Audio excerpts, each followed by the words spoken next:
Hi, എല്ലാവർക്കും നമസ്കാരം. റിയലിൻ്റെ online ക്ലാസ്സിലേക്ക് സ്വാഗതം. അപ്പോൾ നമ്മൾ കഴിഞ്ഞ ക്ലാസ്സിൽ ഹിസ്റ്ററിയുടെ മൂന്നാമത്തെ ചാപ്റ്റർ, അതായത് നമ്മൾ ആദ്യം പഠിക്കുന്നത് അല്ലെങ്കിൽ ജനറൽ ചാപ്റ്റർ ആയിരുന്നു, നാഷണലിസം ഇൻ ഇന്ത്യ എന്ന് പറയുന്ന ചാപ്റ്ററാണ് നമ്മൾ പഠിച്ചത്. അപ്പോൾ ആ ചാപ്റ്ററിൽ പ്രധാനപ്പെട്ട ഖിലാഫത്ത് മൂവ്മെൻറ്റ് വരെയുള്ള ഇമ്പോർട്ടൻ്റ് ആയിട്ടുള്ള ഏരിയ നമ്മൾ എടുത്തു. അതിനുശേഷം നമ്മൾ നോൺ കോപ്പറേഷനിൽ വെച്ചാണ് അവസാനിപ്പിച്ചത്.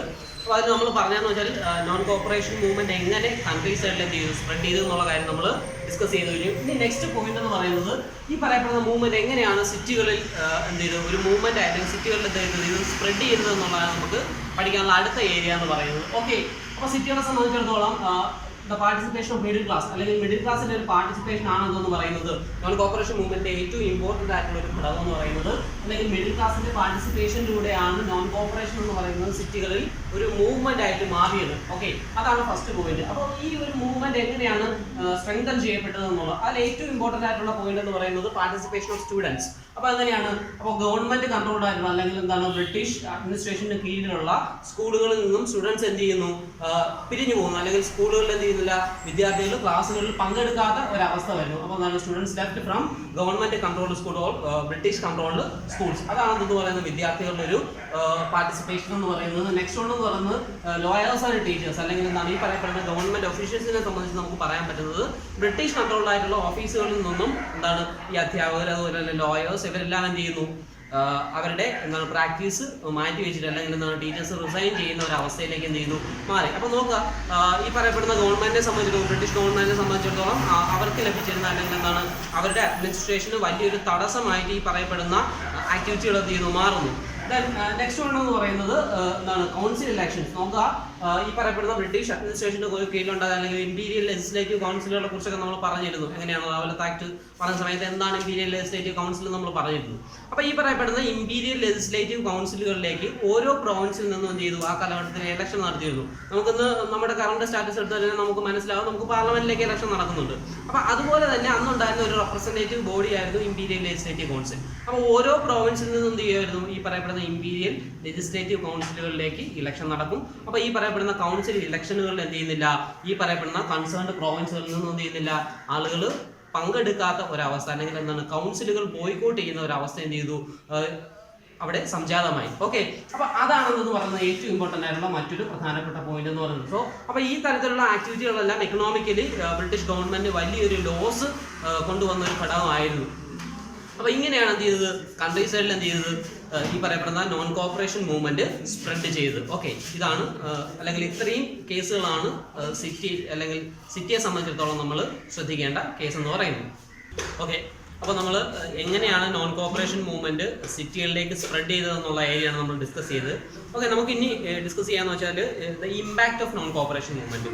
Non cooperation movement Indian national മൂവ്മെന്റിൽ ഉണ്ടാക്കിയ ഇമ്പാക്ട് എന്തായിരുന്നു, ഇതാണ് നമ്മൾ അടുത്തായി ഡിസ്കസ് ചെയ്യാൻ പോകുന്ന മേഖല. അപ്പോൾ നോക്കുക, ഫസ്റ്റ് പോയിന്റ് എന്ന് പറയുന്നത് ഫോറിൻ ക്ലോത്തിന്റെ ഇമ്പോർട്ട്. നമുക്കറിയാം എന്താണ് ഈ ഇൻഡസ്ട്രിയലൈസേഷൻ കടന്നു വന്നതോടുകൂടി എന്താണ് ബ്രിട്ടനിൽ നിന്ന് എന്ത് ചെയ്തു, ഒരു ഹ്യൂജ് എമൗണ്ട് ഓഫ് പ്രോഡക്ട്സ് അല്ലെങ്കിൽ ഗുഡ്സ് എന്ത് ചെയ്തു, നമ്മൾ ഇമ്പോർട്ട് ചെയ്യുന്ന ഒരു അവസ്ഥയിലേക്ക് വന്നു. അങ്ങനെ എന്തായിരുന്നു അതെന്ന് പറയുന്നത്, അതായത് നമ്മുടെ നാട്ടിൽ നിന്ന് തന്നെ റോ മെറ്റീരിയൽ കൊണ്ടുപോയി എന്താണ് ഈ പറയപ്പെടുന്ന ബ്രിട്ടനിൽ കൊണ്ടുപോകുന്നു, അവിടെ ഫിനിഷ്ഡ് ഗുഡ്സ് ആക്കുന്നു, അവർ നേരെ എന്ത് ചെയ്യുന്നു, അത് നമ്മുടെ രാജ്യത്തേക്ക് തന്നെ ഇമ്പോർട്ട് ചെയ്യുന്ന ഒരു അവസ്ഥ. ഇതായിരുന്നു എന്ത് ചെയ്തത്, നമ്മുടെ രാജ്യത്ത് നിലനിന്നിരുന്നത്. അപ്പോൾ എന്താ സംഭവിച്ചതെന്ന് വെച്ചാൽ ഡ്യൂറിങ് 1921-22 ബിറ്റ്വീൻ 1921 ആൻഡ് 22 21-22 കാലഘട്ടത്തിൽ സംഭവിച്ച ഏറ്റവും പ്രധാനപ്പെട്ട ഒരു ഇൻസിഡന്റ് എന്ന് പറയുന്നത് എന്താണ്, ഫോറിൻ ക്ലോത്ത്സ് എന്ത് ചെയ്തു, ഫോറിൻ ക്ലോത്ത്സിന്റെ ഇറക്കുമതി എന്ന് പറയുന്നത് എന്തായി, പകുതിയായിട്ട് എന്ത് ചെയ്തു, കുറഞ്ഞു.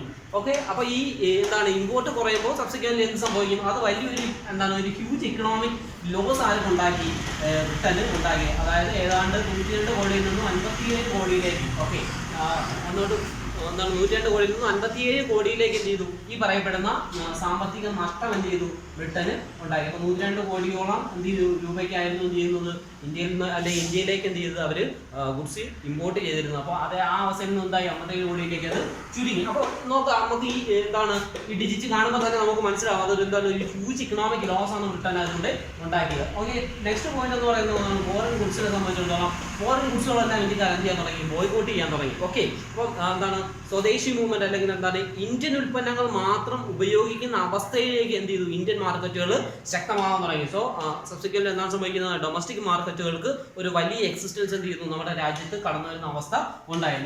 എന്ത് സംഭവിക്കുന്നു, ലിക്കർ ഷോപ്പുകളെല്ലാം എന്ത് ചെയ്യുന്നു, ബോയ്ക്കോട്ട് ചെയ്യുന്നു, അല്ലെങ്കിൽ ലിക്കർ ഷോപ്പുകളെല്ലാം പിക്കറ്റ് ചെയ്യുന്നു. ഓക്കെ, പിക്കറ്റിംഗ് എന്ന് പറയുന്നത് ഗാന്ധിയുടെ എന്താണ് സത്യാഗ്രഹയിൽ പറയുന്നത്, അല്ലെങ്കിൽ ഗാന്ധിയുടെ ഒരു ഐഡിയ ആണ് പിക്കറ്റിംഗ് എന്ന് പറയുന്നത്. അപ്പോൾ ലിക്കർ ഷോപ്പുകളെല്ലാം എന്ത് ചെയ്യാൻ തുടങ്ങി, നാട്ടിൽ പിക്കറ്റ് ചെയ്യാൻ തുടങ്ങി, അല്ലെങ്കിൽ എന്താണ് ധർണ നടത്താൻ തുടങ്ങി. ദെൻ ഫോറിൻ എന്താണ് ക്ലോത്തുകൾ, ഫോറിൻ ഗുഡ്സ് അല്ലെങ്കിൽ ഫോറിൻ ക്ലോത്തുകൾ എന്ത് ചെയ്യുന്നു, പൊതുനിരത്തുകളിൽ കത്തിക്കുന്ന അല്ലെങ്കിൽ ബേൺ ചെയ്യുന്ന ഒരു അവസ്ഥ ഉണ്ടായി. അപ്പം ഇതാണ് ഏറ്റവും പ്രധാനപ്പെട്ട അല്ലെങ്കിൽ വലിയൊരു ഇമ്പാക്ട് എന്ന് പറയുന്നത്. ഇതാണ് ഇക്കണോമിക് ലോസിനോട് കൂടി തന്നെ എന്ത് ചെയ്യുന്നു, ഇവിടെ എന്താണ് നമ്മുടെ രാജ്യത്തേക്കുള്ള ഇറക്കുമതി കുറയുന്നു.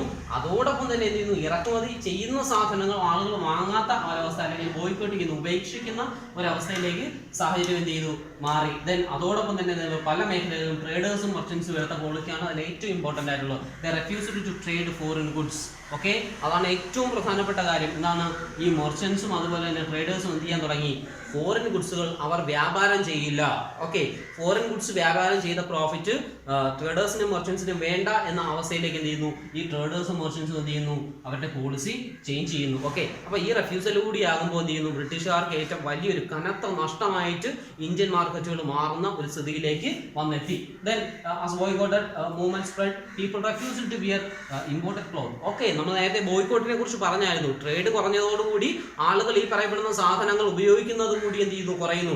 ഓക്കെ, ഫോറിൻ ക്ലോത്ത്സുകളും മറ്റും ആളുകൾ എന്ത് ചെയ്തു, സ്വമേധയാ ഉപേക്ഷിക്കുന്ന ഒരു സ്ഥിതിയിലേക്ക് വന്നു. ഓക്കെ, അപ്പൊ അങ്ങനെ വരുമ്പോൾ എന്താണ് സംഭവിക്കുന്നത്, subsequently Indian textile and handlooms went up. Indian ടെക്സ്റ്റൈലുകൾക്കും അതുപോലെ തന്നെ ഹാൻഡ്ലൂം ഇൻഡസ്ട്രി എന്താണ് കൈത്തറി ഉൽപ്പന്നങ്ങൾക്കും എന്ത് ചെയ്യുന്നു, നമ്മുടെ നാട്ടിൽ വലിയ ഒരു ഡിമാൻഡ്, അതായത് ഡൊമസ്റ്റിക് മാർക്കറ്റ്, നമ്മുടെ നാട്ടിലുള്ള സാധനങ്ങൾക്ക് വലിയൊരു ഡിമാൻഡ് നമ്മുടെ മാർക്കറ്റിൽ തന്നെ ഉണ്ടാകുന്ന ഒരു അവസ്ഥ എന്ത് ചെയ്തു, സംജാതമായി വന്നു. ഓക്കെ, അപ്പൊ ഇതാണെന്ന് പറയുന്നത് the impact of non cooperation. Non cooperation മൂവ്മെന്റിന്റെ പ്രധാനപ്പെട്ട ഇമ്പാക്റ്റുകൾ എന്ത് എന്ന് ചോദിച്ചാൽ ഇത്രയുമാണ്. നോൺ കോപ്പറേഷൻ കടന്നു വന്നതോടുകൂടി നമ്മുടെ രാജ്യത്ത് ബ്രിട്ടീഷ് അഡ്മിനിസ്ട്രേഷന് ഒരു ചലഞ്ച് സംഭവിക്കുന്നു. എന്തായിരുന്നു ആ പറയപ്പെടുന്ന പ്രധാനപ്പെട്ട ചലഞ്ചുകൾ എന്ന് പറയുന്നത്? അപ്പോൾ നമ്മൾ ഈ പറയപ്പെടുന്ന ഒരു 5 പോയിന്റ് ആയിരുന്നു നമ്മൾക്ക് മനസ്സിലാക്കി വെക്കുക. ഫസ്റ്റ് ഓഫ് ഓൾ എന്ന് പറയുന്നത് ഞാൻ ഒന്നുകൂടി അത് പറയാം. ഈ കാലഘട്ടം 21 and 22, 1921, 22 ഈ കാലഘട്ടത്തിൽ എന്ത് സംഭവിക്കുന്നു, നമ്മുടെ ഫോറിൻ ഗുഡ്സിന്റെ ഇമ്പോർട്ട് എന്ത് ചെയ്തു, പകുതിയായി കുറയുന്നു. അതോടുകൂടി തന്നെ വലിയൊരു സാമ്പത്തിക നഷ്ടം ബ്രിട്ടൻ എന്ത് ചെയ്തു, ഉണ്ടായി.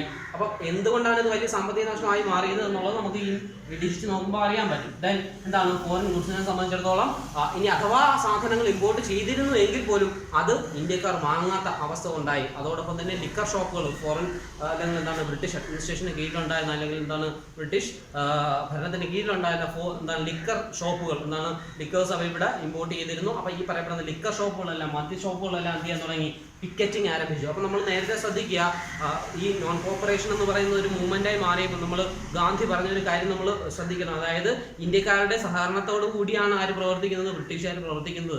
ആ സഹകരണം നമ്മൾ എപ്പോൾ പിൻവലിക്കുന്നു, അങ്ങനെയാണെങ്കിൽ മാത്രമേ നമുക്ക് ബ്രിട്ടീഷ് അഡ്മിനിസ്ട്രേഷൻ എന്ത് ചെയ്യാൻ പറ്റൂ, അല്ലെങ്കിൽ ബ്രിട്ടീഷ് റൂളിംഗ് എന്ത് ചെയ്യാൻ പറ്റൂ, നമുക്ക് ഇവിടെ അവസാനിപ്പിക്കാൻ പറ്റൂ.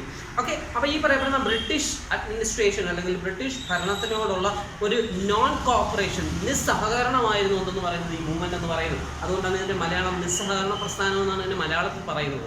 എന്താണ്, ബ്രിട്ടീഷുകാരോട് സഹകരിക്കാതിരിക്കുക, ബ്രിട്ടീഷുകാരുടെ ഭരണത്തെ എതിർക്കുക എന്നുള്ളതാണ്. അപ്പോൾ ഇത് നമ്മൾ ശ്രദ്ധിക്കുക, നിസ്സഹകരണമാണ്, ബ്രേക്കിംഗ് ഓഫ് ലോ അല്ല, നിയമം ലംഘിക്കലല്ല ഇതെന്ന് പറയുന്നു. അത് അടുത്ത പോർഷനിൽ സിവിൽ ഡിസൊബീഡിയൻസ് എന്ന് പറയുന്ന നെക്സ്റ്റ് ഏരിയ ആണ്. അപ്പോൾ ഇതെന്ന് പറഞ്ഞാൽ എന്താണ്, ഇത് നോട്ട് ഫോളോ ചെയ്ത ലോ, നോട്ട് ബ്രേക്കിംഗ് അല്ല, എന്താണ് നിയമം പിന്തുടരാതിരിക്കുക എന്നുള്ളതാണ്. ഓക്കെ, അപ്പോൾ ഈ പറയപ്പെടുന്ന ലാസ്റ്റ് ഏറ്റവും അവസാനം ഈ പറയപ്പെടുന്ന ഒരു ഇക്കണോമിക് ബെനിഫിറ്റ് അല്ലെങ്കിൽ എന്താണ് നോൺ കോപ്പറേഷൻ മൂവ്മെന്റിന്റെ ഒരു ഇക്കണോമിക് ബെനിഫിറ്റ് നമ്മുടെ ഡൊമസ്റ്റിക് മാർക്കറ്റിന് അല്ലെങ്കിൽ ഡൊമസ്റ്റിക് ഇൻഡസ്ട്രികൾക്ക് എന്ത് ചെയ്തു, കിട്ടി. എങ്ങനെയാണെന്ന് വെച്ചാൽ ഈ പറയപ്പെടുന്ന ബ്രിട്ടീഷ് ഉൽപ്പന്നങ്ങൾ ഉപയോഗിക്കാതിരിക്കുന്നു, ബ്രിട്ടീഷ് സാധനങ്ങളുടെ ഇമ്പോർട്ട് കുറയ്ക്കുന്നു.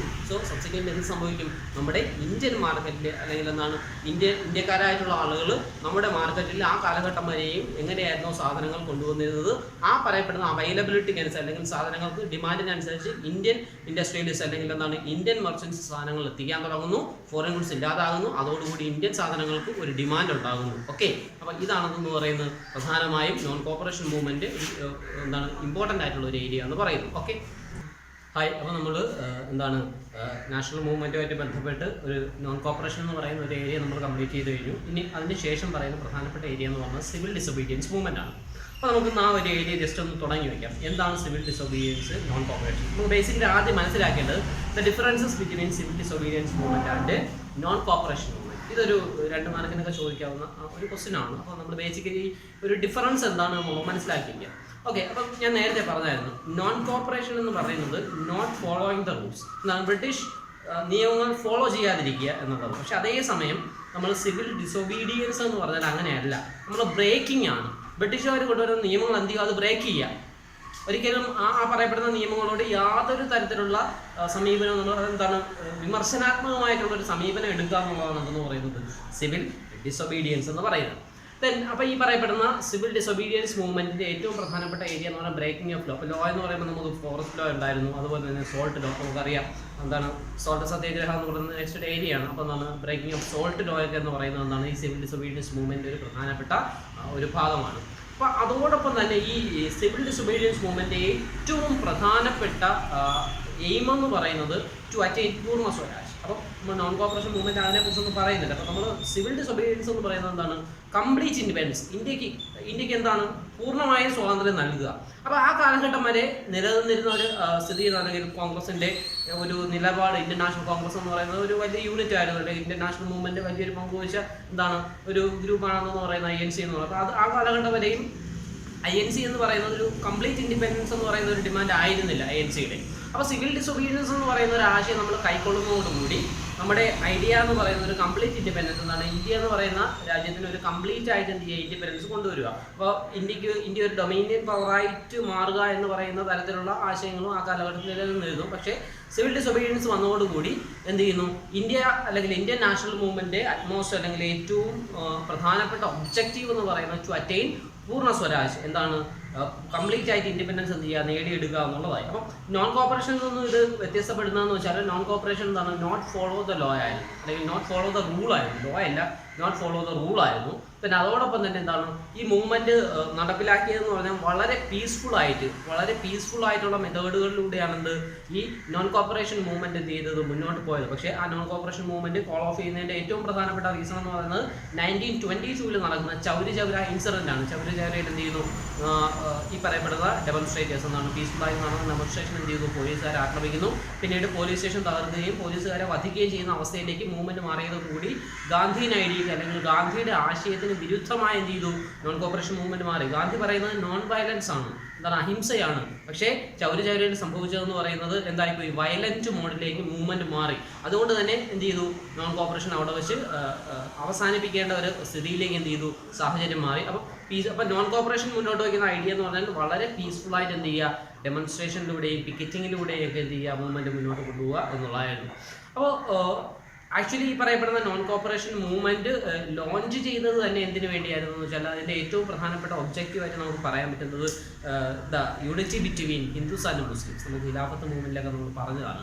നോൺ കോപ്പറേഷനിലൂടെ ഉദ്ദേശിച്ച് ഹിന്ദു മുസ്ലിം യൂണിറ്റിയിലൂടെ സ്വരാജ് എന്ത് ചെയ്യുക, അറ്റൈൻ ചെയ്യുക, സ്വാതന്ത്ര്യം നേടിയെടുക്കുക എന്നുള്ളതായിരുന്നു. അവിടെ പൂർണ്ണ സ്വരാജ് എന്ന് പറയുന്ന കംപ്ലീറ്റ് ഐഡിയയെ കുറിച്ച് എന്ത് ചെയ്യുന്നില്ല, മെൻഷൻ ചെയ്യുന്നില്ല. അതേസമയം നമ്മൾ സിവിൽ ഡിസൊബീഡിയൻസ് മൂവ്മെൻറ്റ് എടുക്കുന്ന സമയത്ത് നിന്നാണ് കംപ്ലീറ്റ് ബ്രേക്കിംഗ് ഓഫ് ലോ എന്ന് പറയുന്നത് വരുന്നു. അതിൻ്റെ ഭാഗമായിട്ട് എന്ത് ചെയ്യുന്നു, ഡെമോൺസ്ട്രേഷനുകൾ സംഭവിക്കുന്നു. ഫോറസ്റ്റ് ലോ, സോൾട്ട് ലോ അടങ്ങുന്ന സകല നിയമങ്ങളും എന്ത് ചെയ്യുന്നു, ഇന്ത്യക്കാരെ ലംഘിക്കുന്ന ഒരു അവസ്ഥയിലേക്ക് എന്ത് ചെയ്തു വരുന്നു. അതോടൊപ്പം തന്നെ എന്ത് ചെയ്തു, പൂർണ്ണ സ്വരാജ് കംപ്ലീറ്റ് ഇൻഡിപെൻഡൻസ് എന്ന് പറയുന്ന ഐഡിയ മൂവ്മെൻറ്റ് എന്ത് ചെയ്തു, ഏറ്റെടുക്കും. ഓക്കെ, അപ്പോൾ ഇതാണെന്ന് പറയുന്നത് നോൺ കോപ്പറേഷൻ മൂവ്മെൻറ്റും സിവിൽ ഡിസൊബീഡിയൻസ് മൂവ്മെൻറ്റും തമ്മിലുള്ള പ്രധാനപ്പെട്ട ഡിഫറൻസസ് എന്ന് പറയുന്നത്. നമ്മൾ ബേസിക്കലി ഈ ഡിഫറൻസുകൾ എന്ത് ചെയ്യുക, മനസ്സിലാക്കി വയ്ക്കുക. ഈ ഡിഫറൻസുകൾ നമ്മൾ മനസ്സിലാക്കി വേണം നമ്മൾ സിവിൽ ഡിസൊബീഡിയൻസ് മൂവ്മെൻറ്റ് അല്ലെങ്കിൽ മൂവ്മെൻറ്റിൻ്റെ ഉള്ളിലേക്ക് പോകുമ്പോൾ, അല്ലെങ്കിൽ നമ്മൾ ഡീപ്പായിട്ട് പഠിക്കുമ്പോൾ ഈ പറയപ്പെടുന്ന കാര്യങ്ങളെല്ലാം മനസ്സിൽ വെച്ചേക്കുക. ഇതുണ്ടെങ്കിൽ മാത്രമേ നമുക്ക് ഉള്ളിലേക്ക് വളരെ വ്യക്തമായി അല്ലെങ്കിൽ അനലൈസ് ചെയ്തിട്ടുള്ള ഒരു പഠനം എന്ത് ചെയ്യും, സാധ്യമാകത്തുള്ളൂ. ഓക്കെ.